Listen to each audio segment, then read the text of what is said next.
हर चीज में तेरा नूर है, तू मालिक रब्बे गफूर है, ये बंदा है नादान। आदाब, आवाज़ द वॉइस में आपका स्वागत है। खैर मकदम है। अभी इस वक्त हम हैं दिल्ली के मटका पीर दरगाह पे, जो कि यहाँ पर प्रगति मैदान में पड़ता है। हम जानेंगे कि इनको मटका पीर क्यों कहा गया। 800 साल पहले ये यहाँ पर पीर आए, यहाँ पर मिट्टी का टेला था और यहाँ पर ही बस गए इबादत करने के तौर पर, क्योंकि यमुना यहाँ से बहुत पास में थी। अब तो यमुना 1 किलोमीटर आगे है। तो जानेंगे इनको मटका पीर क्यों कहा जाता है, यहाँ पर मटके क्यों चढ़ते हैं इस दरगाह पर। हम बात करेंगे। आपका नाम? मोहम्मद हनीफ नाम मेरा। यहाँ पर मटका पीर जिनकी भी मन्नत पूरी होती है मटका चढ़ता है, और जैसे हम देख रहे हैं चने और गुड़ यहाँ पर है, ये चढ़ता है। इसकी कहानी का राज क्या? ये बाबा की तबर्रुक है। जब मुराद पूरी होती है तो मटका चढ़ाया जाता है, और मटके के साथ में सामान होता है दूध, चीनी, गुड़, चने, 2 चादर, 1 मटका।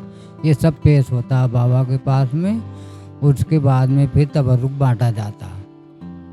बाबा का पूरा नाम क्या था पहले? अबू बकर तुलसी हैदरी कलंदरी उर्फ मटके वाले पीर बाबा।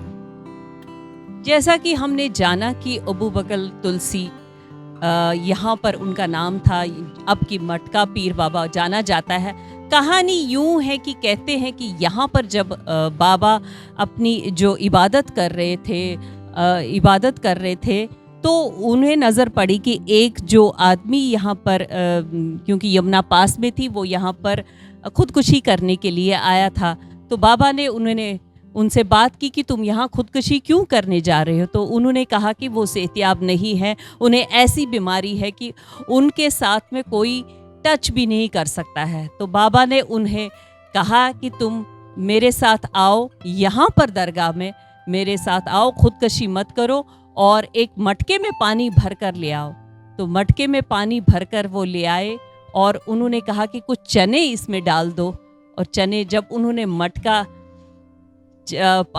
मटके पे हाथ रखा और चमत्कार हुआ। फिर उन्होंने उसी आदमी से कहा कि आप इस मटके का पानी पियो और चने खाओ, और वो सेहतियाब हो गया बाबा के चमत्कार से। इसीलिए उन्हें तब से मटका पीर के नाम से जाना जाता है। तो आइए हम दर्शन करने चलते हैं।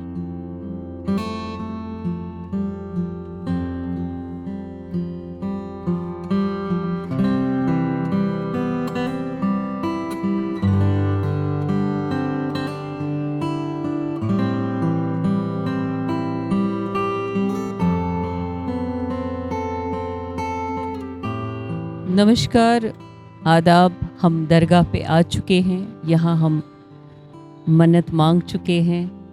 तो सब अब हम बातचीत करेंगे यहाँ के पीर साहब से। आदाब जी, मेरा नाम शकील है और दरगाह मटका पीर पर आपका खैर मकदम है। आप लोगों का स्वागत है। बाबा जी का जो सिंबलाइज तरीके से नाम है वो मटका पीर है। लोग आपको मटका पीर के नाम से जानते हैं, लेकिन आपका जो असली नाम है वो है हज़रत शेख अबू बकर तूसी हैदरी कलंदरी उर्फ मटके शाह। यानी अबू बकर आपका नाम है। शेख पीर को कहते हैं। जो आध्यात्मिकता में बहुत चरम पर पहुंच जाते हैं तो उनको शेख यानी कि पीर कहा जाता है। अबू बकर आपका नाम है। तूस मुल्क ईरान के आप रहने वाले हैं। यानी ईरान में एक कस्बा है जिसको तूस कहा जाता है, डिस्ट्रिक्ट है। और हैदरी आपका ख़ानदान है, यानी प्रॉफिट मोहम्मद के जो दामाद थे हज़रत अली का एक नाम हैदर भी है। तो आप उनके ख़ानदान से असल नस्ल होने की वजह से आपको हैदरी कहा जाता है। और कलंदर आपकी सिफ्त है, यानी कि आप आध्यात्मिकता में इतने लीन हैं कि आपके लिए जो पृथ्वी है, जो अर्थ है, वो बहुत सिकुड़ जाती है, छोटी हो जाती है।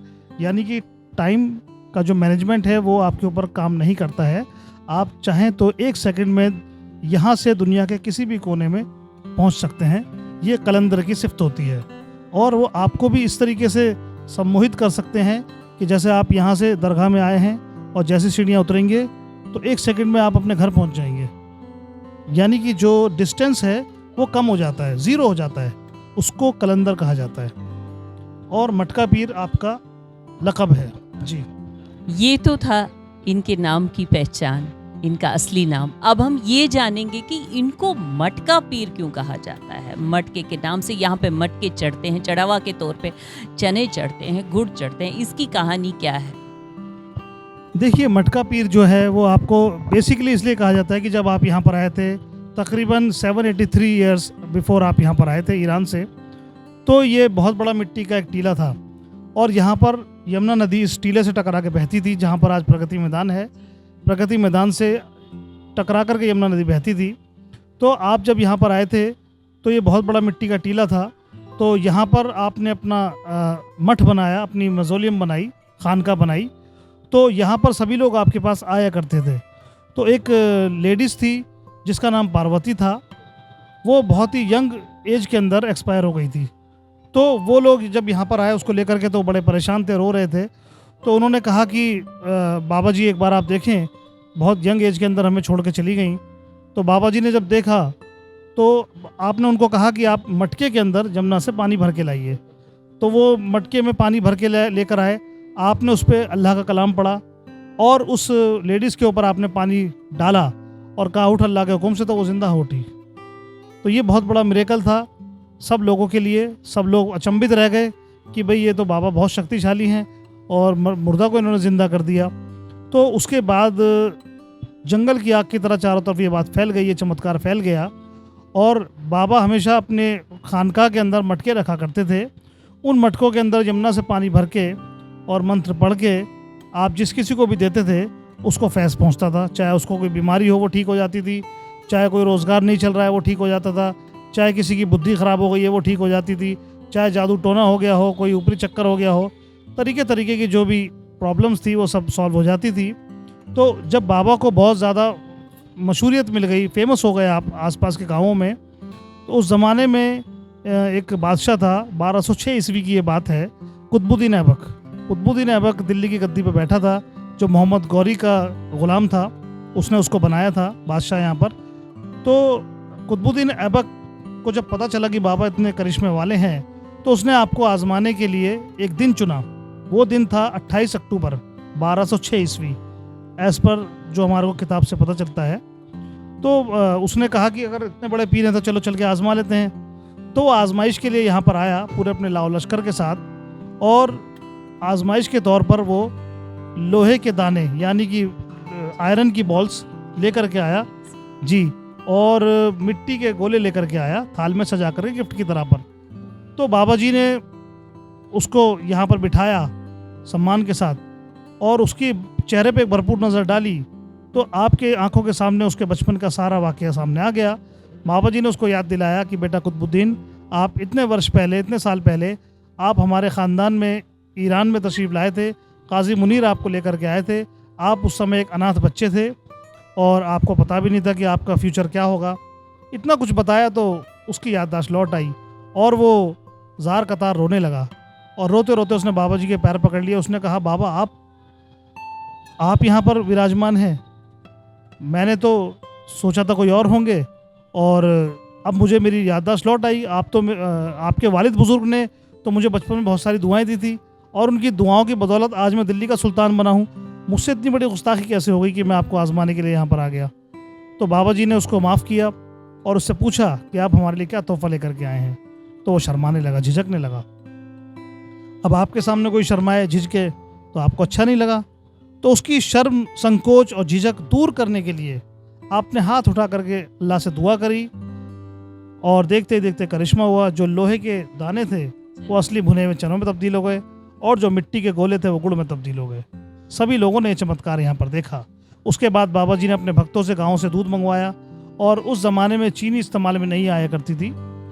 783 वर्ष पहले उस समय मीठा जो है गुड़ से किया जाता था। तो आपने गुड़ मंगाया, दूध मंगाया, उसका शरबत बनाया, और थोड़ा सा गुड़ और चने आपने मिक्स करके लोगों को खिलाया, और ऊपर से फिर शरबत पिलाया।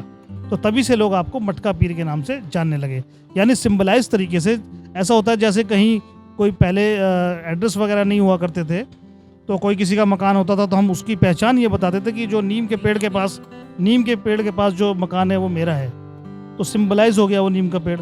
ऐसे ही आपके यहाँ पर कई कई मटके पानी से भरे रखे रहते थे, तो लोग आपको मटके वाले पीर कहने लगे, क्योंकि अरेबी नेम लोग ले नहीं पाते थे उस ज़माने में। और ये जो जहाँ मथुरा रोड है, ये एक पगडंडी थी, ये बाबा जी ने ही इसको बहुत खूबसूरत करके अपने मुरीदों से बनवाया था यहाँ से महरौली जाने के लिए, क्योंकि महरौली उस समय राजधानी हुआ करती थी आपके ज़माने में। तो महरौली जाने के लिए आपने ये पगडंडी बनवाई थी, और शाहजहानाबाद से, पुरानी दिल्ली से लोग महरौली जाया करते थे। तो आने जाने वाले आगंतुकों के लिए आपने अपने भक्तों से कह करके मटके भरवाए पानी के, और गुड़ और चना वहाँ पे रखा कि कोई भी अगर यहाँ से गुजरता है तो आप उससे पूछिए कि उसने कुछ खाया है, पिया है, नहीं।